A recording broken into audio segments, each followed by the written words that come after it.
Yan guys, ang amon. Ito po yung ano namin, paglalaba. Naglalaba po si nanay. Ayan o. Dito po kami naglalaba. Ayan.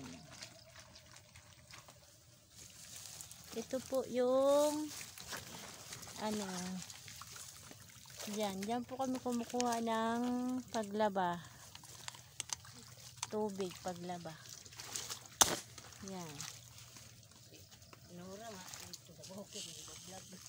Yan o. Yan. Diyan po kami kumukuha sa ano, paglalaba namin. Balon. Yan ang balon.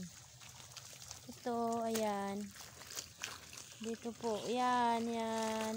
Yung labahan. Labahan po. Yan po si mama naglalaba. Ito po akin. Yan po. Ayan. Palayan. Ayan. Thank you for watching.